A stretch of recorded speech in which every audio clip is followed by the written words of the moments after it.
Bom, na aula passada nós falamos sobre os 4 pontos que você precisa para começar a decolar. Descobrir, entender, estabelecer e ativar. Principalmente as metas, o seu ideal de vida, o seu momento e sair construindo dentro disso. Te deixei um dever de casa, espero que você tenha feito. Fez aí a lista dos seus projetos? Colocou os seus projetos de 3 meses, curto prazo e médio prazo, 3 meses e 6 meses. Você fez a lista das suas metas?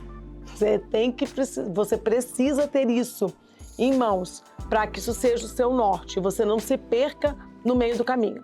Coisas básicas, gente, como eu vou ler um livro todo, eu vou começar um exercício físico, eu vou tirar um tempo de devocional mesmo, um tempo com o Senhor, eu vou tirar um dia na semana para mim. Não coloca só coisas e projetos e metas que tenham a ver com o trabalho. Não, eu vou ter mais tempo com meu filho, eu vou ter mais tempo com a minha filha, eu vou ter tempo de qualidade com meu marido, vai ter um dia na semana que vai ser o meu e o dele. Não importa, coloca tudo isso no papel. Se você não fez ainda, dá um pause nessa aula e começa a fazer a lista. Daqui a pouco você aperta play de novo. Vamos lá.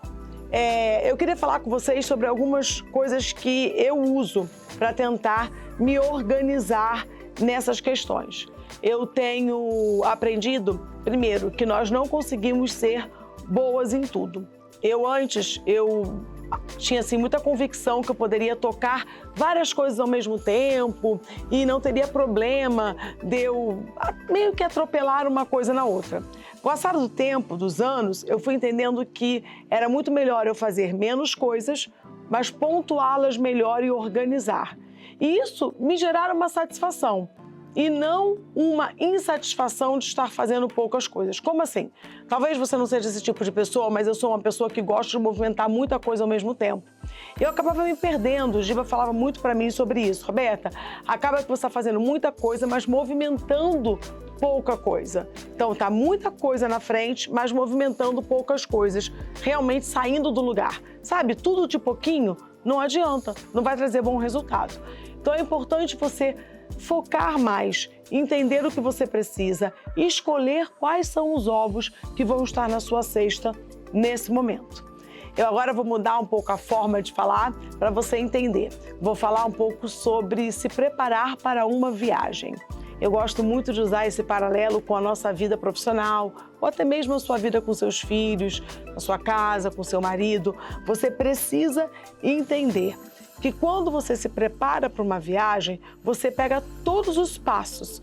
Começa, você tem que procurar destino que você vai. Concorda? Ninguém vai para uma viagem sem destino. Ninguém entra num carro, num avião, num ônibus sem destino. Então, quando você vai traçar para essa grande viagem, você tem uma preparação. E essa preparação vai ser o que nós vamos começar agora. Você já entendeu que você vai ter que viver esses steps que nós falamos, você vai se preparar para essa viagem. Vamos falar sobre a viagem de volta, talvez, para sua casa. Viagem de reorganizar e ver a importância que os da sua casa e você mesmo tem em relação à sua casa. Então você vai precisar ver aonde estão os gaps, né? Onde estão as falhas que você talvez cometeu. Talvez porque você se perdeu no meio do processo, você se ocupou tanto fora de casa que a sua casa foi ficando com buracos. E aí você vai ter que desenhar isso. O que você vai precisar para a preparação da sua casa? Você precisa organizar o seu dia melhor, você precisa ter um plano de ação para a sua, literalmente, casa acontecer. Você está com desordem, desorganização, a sua família, os seus filhos, você precisa pontuar a organização do seu dia para você ter uma hora para começar e uma hora para terminar, principalmente se você hoje faz home office, né? Trabalha de casa, esse é outro ponto que você vai precisar entender. Você vai precisar entender que a prioridade de tudo, por que eu estou começando com o plano da sua casa? Porque se a sua casa não for bem, nada demais, nada além vai bem. Então, se você não organizar, você com você mesmo, você com seu marido, você com seus filhos, todo o resto que você fizer a partir disso também não vai estar bom, não vai estar equilibrado. Você vai precisar voltar para organizar coisas de dentro de casa.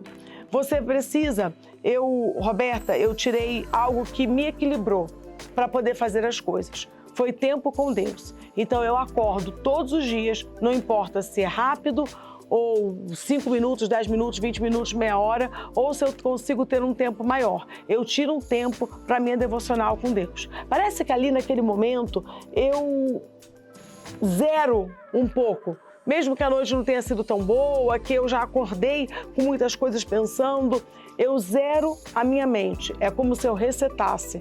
E ali eu estou me programando para o que eu vou ter que fazer naquele dia. Isso é uma das chaves que funcionaram para mim. Eu acredito que se você adaptar na sua vida, também vai ser de grande valia. E talvez você vai conseguir começar com ele, com uma meditação nele. Às vezes é um versículo, às vezes é a continuidade de um livro que você vai estar lendo na Bíblia. Às vezes, se você até está perdida, não sabe como começar, começa com Provérbios. Tantas pessoas hoje em dia têm feito isso, não como se fosse uma caixinha de promessas, mas realmente ler um provérbio por dia vai conseguir te conectar. Não é sobre tempo, é sobre qualidade com o Senhor. Você vai ver que isso vai voltar e fazer com que você organize melhor a dinâmica da sua casa. Não saia de casa sem ter determinado como tem que ficar os seus filhos, o seu marido, a comida, a limpeza da casa, toda a organização. Gente, uma casa bagunçada reflete o que nós estamos. Se estamos bagunçados por dentro, assim vai estar todo em volta da nossa casa. Então, como início, como a base daquilo que vamos construir daqui para frente, você precisa começar a construir e organizar a sua casa.